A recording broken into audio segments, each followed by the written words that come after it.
Welcome to Shatter. Support the channel by liking, commenting, and subscribing. I promise even more interesting stories. It was just 5 words. Don't touch me tonight. She whispered them like a spell, turning away, shoulders tense, eyes closed. The bed was cold before she said it, but after, it felt hollow, like I was lying next to someone who had already erased me in her mind. No fight, no shouting, just distance disguised as exhaustion. I lay there, staring at the ceiling fan, each slow rotation sounding louder than the silence between us. I didn't respond. I didn't ask what was wrong. I'd done that too many times before, and every time, her silence answered louder than any words could. But that night, something shifted. Not in her, in me. I didn't feel rejected. I felt done. Done being the last thing on her list. Done earning closeness like a reward. Done tiptoeing around the moods of someone who stopped looking at me like a man and started treating me like furniture. I turned away too, but not out of spite. Out of clarity. And when the sun came up, I didn't kiss her goodbye. I didn't make coffee. I didn't say a word. I just moved differently. Collected documents. Opened a private email account. Checked the lease details. Not to escape in a rush, but to prepare the cleanest exit she'd ever seen. That day, at work, I didn't vent to anyone. Didn't send any angry texts. Just sat in silence, feeling something I hadn't felt in months. Control. Real, calm, grounded control. I got home that evening and found her in the kitchen like nothing had happened. Cooking. Talking about the neighbor's dog. Scrolling TikTok while stirring pasta. I nodded. Responded with exactly what she gave me the night before. Nothing meaningful. She asked if I wanted wine. I said no. Her eyes flinched. A subtle sign of something shifting. And still, I didn't explain. Because once a man realizes he's no longer wanted, physically, emotionally, spiritually, he doesn't demand space. He takes it. Without noise. Without warning. And when that happens, it's not a retreat. It's the start of his return to himself. She didn't realize it yet, but I had already begun the process of extraction. Not packing bags. Not slamming doors. Just subtle shifts she couldn't measure, because she never thought I'd leave. The next morning, she asked how I slept. Like the words she whispered the night before weren't still ringing in my head. I told her I didn't remember. She laughed. Said I must have slept deep. I didn't correct her. I hadn't slept. Not a second. I was thinking. Tracking every moment. Every breadcrumb that led to that sentence. It wasn't just, don't touch me. It was the pattern. The slow, strategic withdrawal. The way she flinched at affection, rolled her eyes at effort, yawned when I spoke. She stopped being a partner a long time ago. I just stopped noticing. Until now. At work, I didn't check my phone once. No morning text from her. No, hope your day goes fast. That used to sting. That day, it felt like a release. Like the rope had been cut, and I was finally floating upward instead of sinking. That evening, she ordered takeout. Said she didn't feel like cooking. I nodded. Didn't ask what she ordered. Ate half and left the rest in the fridge. No shared couch time. No Netflix. I sat at the table after she walked away, just breathing. My silence wasn't angry. It was controlled. The kind of silence that replaces anxiety with clarity. She asked if I was okay. I said sure. She tilted her head like she knew something was different. But she didn't press. Because for years, she'd trained me to not be emotional. Not to ask for things. So now, she was getting exactly what she taught me. A man who keeps it all in. Until he doesn't. That night, she went to bed first. Didn't wait. Didn't call me up. I stayed downstairs, staring at the dark TV screen. Then opened my laptop and started writing something I hadn't touched in months. My own resume. It wasn't about a job. It was about rebuilding identity. Reclaiming a version of myself I lost trying to stay useful to a woman who no longer saw value in my presence. She whispered, don't touch me. What she didn't realize is, she didn't just kill the moment. She planted the seed of exit. And I had started watering it. 3 nights in a row, she turned her back before the lights were even off. No words. No touch. No pause.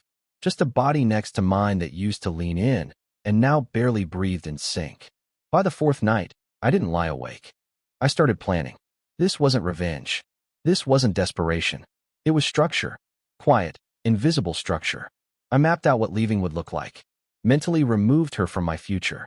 Deleted our anniversary from my calendar. Canceled the hotel reservation she never even remembered I'd booked. The next morning, She asked if I'd seen her gray sweater. I hadn't. Or maybe I had, but I no longer cared where her things were. I was too busy locating the pieces of myself I left scattered across the years. At lunch, I stepped away from my desk and started a private folder on my phone. Labeled it Reset. Inside, I listed everything she hadn't noticed over the past year. Stopped asking how my day was going.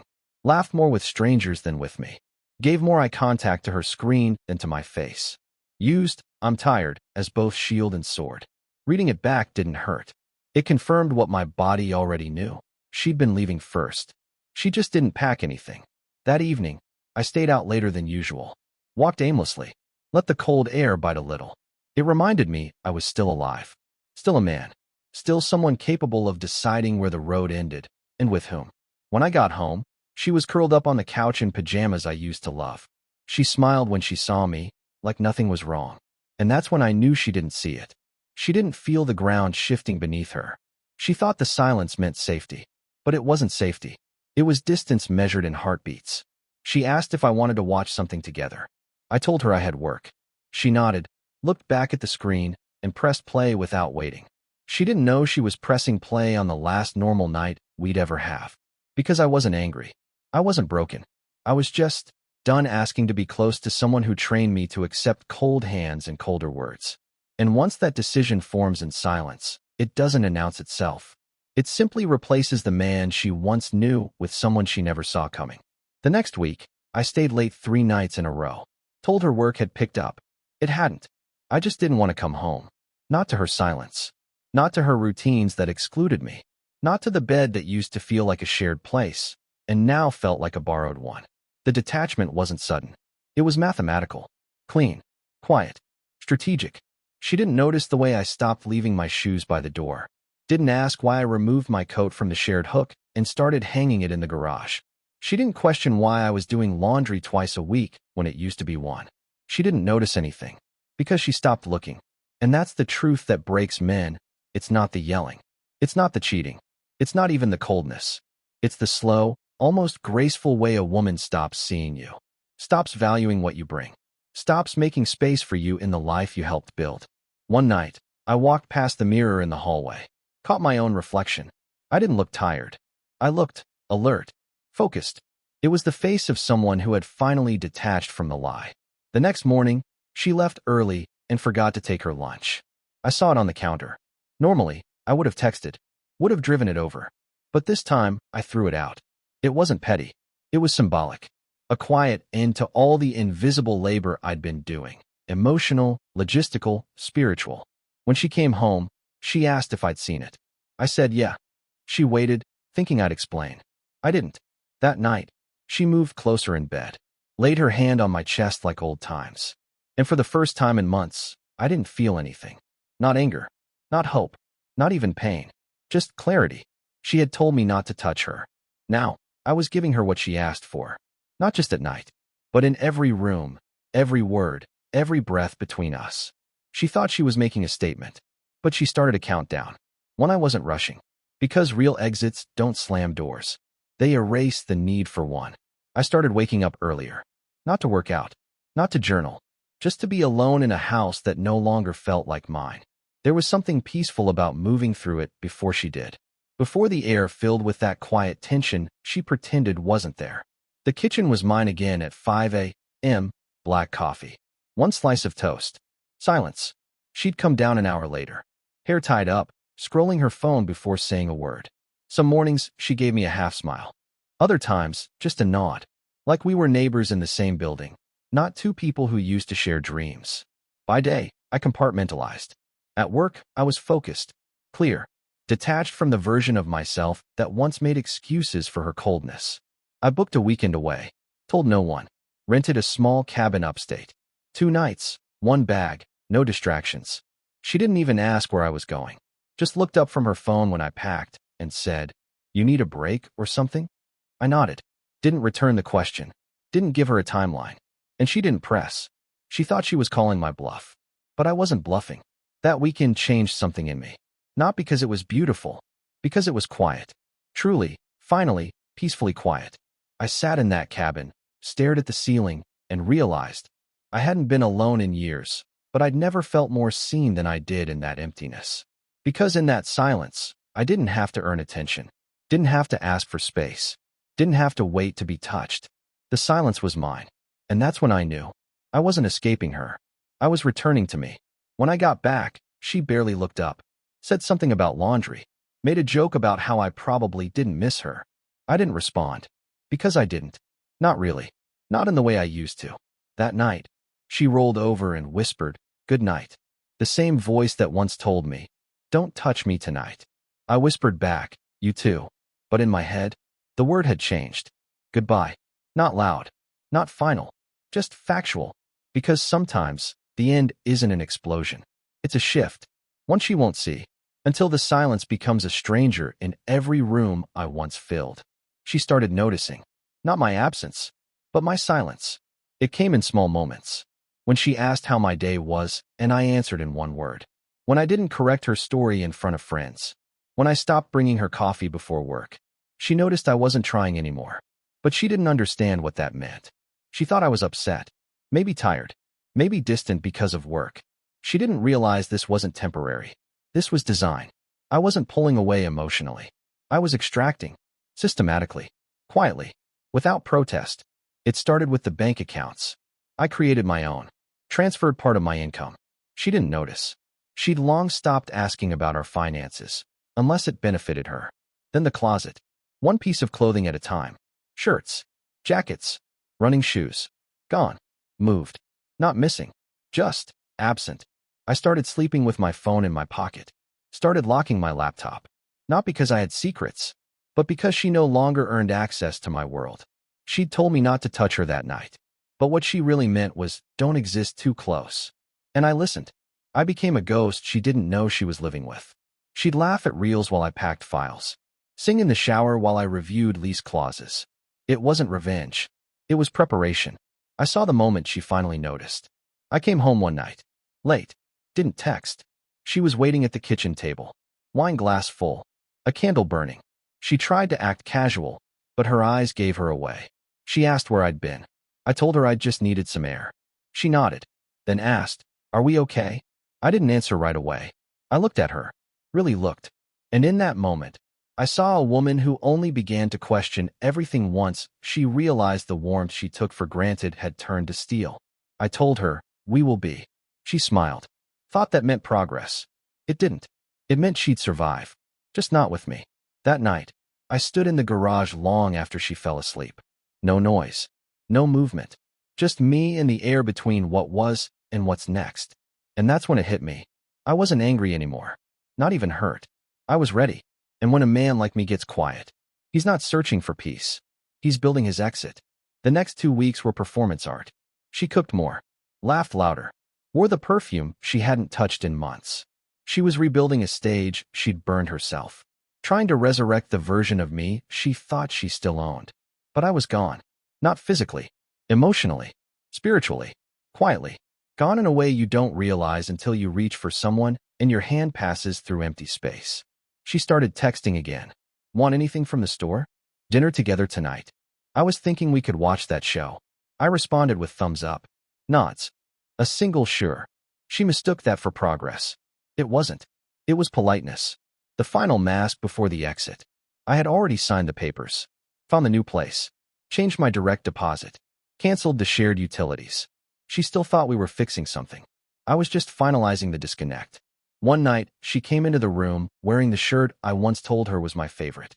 She curled beside me, laid her head on my chest. It was meant to stir something. It didn't. Because once a man feels peace without you, your presence becomes noise. I let her stay there. Let her believe. Because I wasn't cruel. Just finished. She asked me the next day if I was feeling better. Said she noticed I'd been distant, but also calmer. She was half right. I was calm.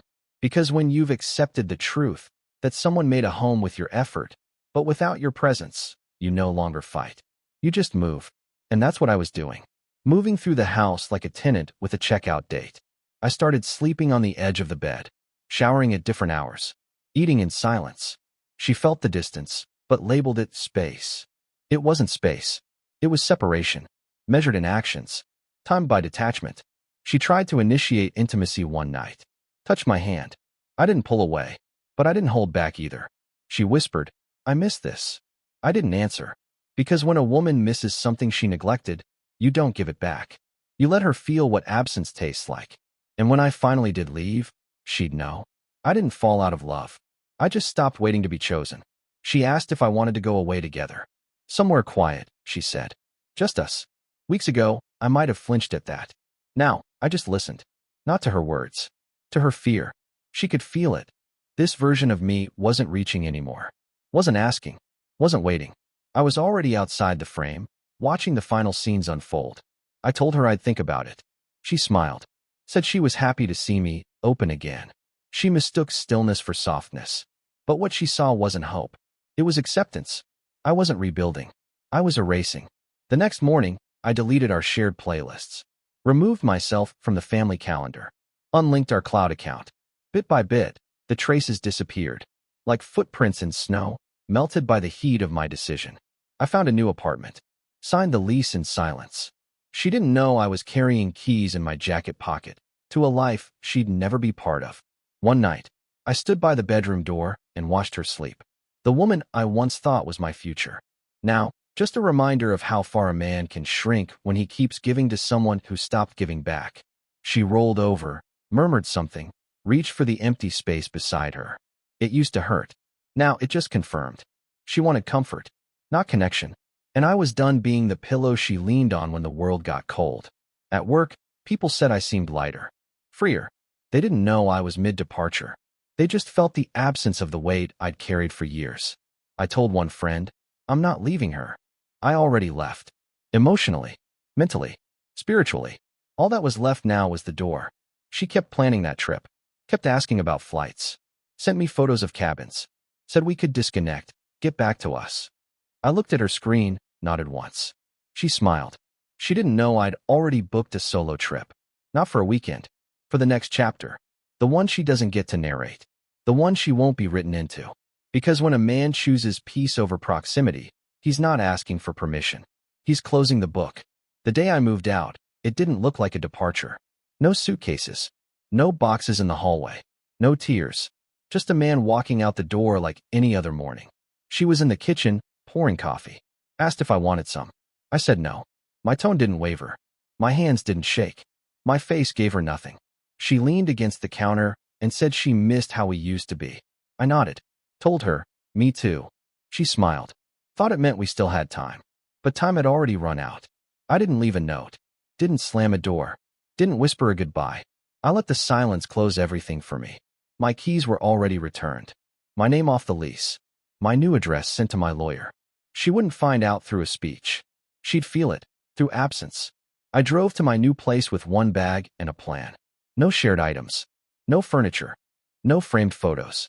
Just clean walls and open space. It was mine. Every inch of it. For the first time in years, my life belonged only to me.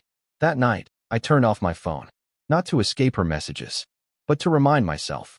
Peace doesn't come from blocking someone out. It comes from no longer needing them in. The next morning, I turned it back on. 2 missed calls. 1 message. It read, "Where are you?" I didn't answer. She tried again. "Are you okay?" And still, nothing. Because when a man leaves silently, it's not to punish. It's to preserve. Her texts came in waves. First confusion, then panic, then guilt wrapped in apologies. I read them. Didn't reply. She called again. This time, I let it ring. Because she didn't need to hear my voice. She needed to feel my absence. To sit with the echo of every moment she said, "Not tonight." Every time she dismissed, ignored, turned cold. Every single rejection added up. Until one day, it became irreversible. And now she'd learn. When a man truly leaves, he doesn't just exit the house. He evacuates her future. And he does it so cleanly. There's nothing left to come back to. A week passed. No response. No explanation. Only silence.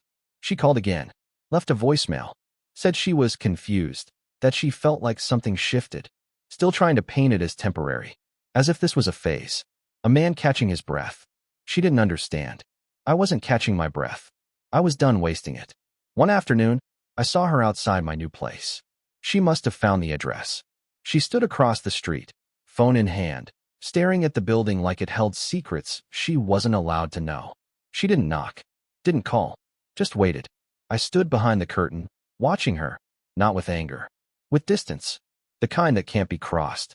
Not by apologies, not by tears, not by, I didn't mean it. She had every chance, every warning, every moment where closeness was offered, and turned away. I left the window, made coffee, went back to reading. She stood outside for 20 minutes, then walked away. She never came back. The last message she sent said, "Can we just talk? One last time. No blame. Just closure." I didn't answer, because closure is a luxury you offer to someone who fought to stay, not to someone who trained you to disappear. I live different now. Not louder, just clearer. The mornings are mine. I run without checking in. I eat without thinking of whether she'd want something too. I breathe fully, walk slower, speak less. She made me quiet. Now she has to live with the silence she helped build. I changed my number 2 weeks later.